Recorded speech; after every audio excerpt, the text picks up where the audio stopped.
देखिए, जहाँ तक रणनीति का सवाल है तो राजनीति में कई बार रणनीतियाँ बदलती हैं, पैतरे बदलते हैं और सुबह शाम में जो है फैसले जो हैं वो अलग अलग तरीके से लिए जाते हैं। और वैसे भी कहा जाता है कि सियासत में और क्रिकेट में सब कुछ संभव है। जब तक आखिरी गेंद न फेंक ली जाए तब तक क्रिकेट में कुछ भी उलटफेर हो सकता है, और सियासत में जब तक आखिरी मत न गिरा दिया जाए, आखिरी परिणाम ना आ जाए, तब तक कुछ भी संभव हो सकता है।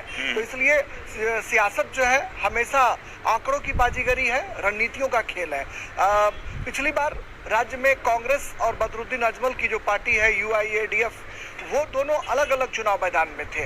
इस बार दोनों एक साथ चुनाव मैदान में हैं। इस बार भारतीय जनता पार्टी, असम गण परिषद और अन्य जो NDA की सहयोगी पार्टियां हैं, ये UPPL, सब मिलकर एक साथ चुनाव मैदान में हैं। तो जो विपक्षी पार्टियां हैं उनका जो समीकरण है वो कहीं ना कहीं बदलता हुआ दिखाई पड़ रहा है। खासकर जो अल्पसंख्यक बहुल इलाके हैं वहाँ पर कांग्रेस और बदरुद्दीन अजमल की जो पार्टी है उसके बीच पिछली बार जो मतों का बिखराव हुआ था उसका सीधा सीधा लाभ कहीं ना कहीं भारतीय जनता पार्टी को मिला था। इस बार चूंकि दोनों एक साथ मिलकर चुनाव लड़ रहे हैं, हालांकि भारतीय जनता पार्टी बदरुद्दीन अजमल के बहाने कांग्रेस पर लगातार आक्रमण करती रही है, लेकिन दोनों के साथ आने के बाद एक नए समीकरण का सूत्रपात जो है उन इलाकों में जरूर देखने को मिल रहा है जहां पर अल्पसंख्यक मतदाताओं की अच्छी खासी तादाद है। यानी कोकराझार, धुबरी, करीमगंज, अन्य जो इलाके हैं वहाँ पर अच्छी खासी तादाद है अल्पसंख्यक मतदाताओं की। तो हम ऐसे में कह सकते हैं कि कई बार सत्ताधारी पार्टी जब 5 साल सत्ता में रहती है तो उन्हें एंटी इनकम्बेंसी का भी जो है वो सामना करना पड़ता है। हालांकि यहाँ पर एंटी इनकम्बेंसी जैसे हालात बिल्कुल दिखाई नहीं पड़ रहे हैं, लेकिन दोनों बदरुद्दीन अजमल और कांग्रेस के साथ आने के बाद बीजेपी के लिए उन क्षेत्रों में चुनौतियाँ थोड़ी बढ़ जरूर गई हैं जहाँ पर अल्पसंख्यक मतदाताओं की तादाद अच्छी खासी है। बहरहाल आज शाम 5 बजे जो है प्रचार का जो शोर है वो असीम थम जाएगा और तमाम जो स्टार प्रचारक हैं कांग्रेस की तरफ से और भारतीय जनता पार्टी की तरफ से, जिनका धुआंधार प्रचार 3 चरणों में हुआ है, उन तमाम लोगों की गतिविधियां आज शाम 5 बजे खत्म हो जाएगी और 6 तारीख को आखिरी चरण के लिए होने वाले मतदान की उल्टी गिनती शुरू हो जाएगी। प्रधानमंत्री नरेंद्र मोदी, गृह मंत्री अमित शाह, रक्षा मंत्री राजनाथ सिंह, स्मृति ईरानी, डॉक्टर जितेंद्र सिंह समेत अनेक जो स्टार प्रचारक हैं, भारतीय जनता पार्टी के अध्यक्ष JP नड्डा,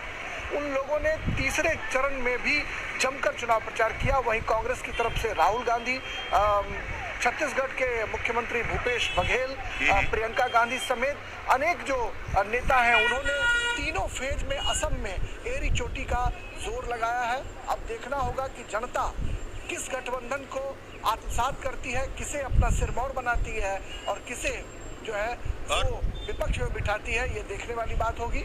लेकिन प्रचार का शोर आज शाम 5 बजे थम जाएगा। एक आखिरी सवाल, नीरज मैं आपके पास आ रहा हूँ, लेकिन आखिरी सवाल एक राजेश आपसे, जो कि आज शाम प्रचार का जो शोर है वो थम जाएगा, निर्वाचन आयोग की तरफ से, चुनाव आयोग की तरफ से क्या कुछ तैयारियाँ, चूँकि हम जानते हैं कि कोविड का भी माहौल है इन दिनों देश में, क्या कुछ तैयारियाँ की गई? देखिए, कोविड के माहौल में निर्वाचन आयोग की तरफ से लगातार ये कोशिश की जा रही है कि मतदान केंद्र में दाखिल होने के साथ ही सबसे पहले मतदाताओं को हाथ जो है उनको सैनिटाइज कराया जाए, उन्हें ग्लव्स पहनाया जाए।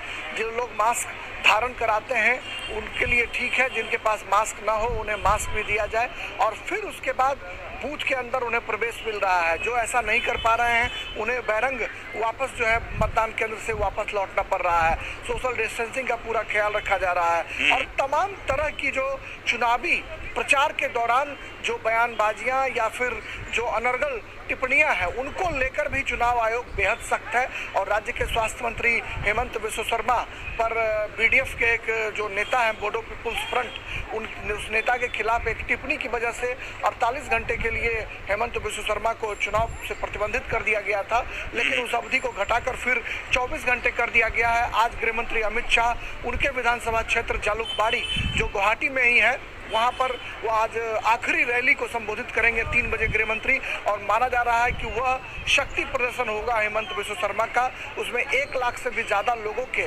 शिरकत करने की संभावना है। और आज 3 बजे जब गृह मंत्री अमित शाह उनके लिए प्रचार के लिए आएंगे, वैसे गृह मंत्री के 3 कार्यक्रम आज हैं। पहला कार्यक्रम बरपेटा में है, दूसरा भवानीपुर में और तीसरा जलुकबारी विधानसभा क्षेत्र जो हेमंत बिस्व शर्मा की कंस्टिट्यूंसी है उसके सालकुची में वो आज आखिरी रैली को संबोधित करेंगे 3:05 पर। और इसी के साथ चुनाव प्रचार की जो का शोर है वो थम जाएगा और मतदान के लिए उल्टी गिनती जो है वो शुरू हो जाएगी। तो चुनाव आयोग देखिए कि चुनाव आयोग किस तरीके से सख्ती कर रहा है। जी राजेश, आप बने रहिए, हम अब रुख करते हैं नीरज का, केंद्र शासित प्रदेश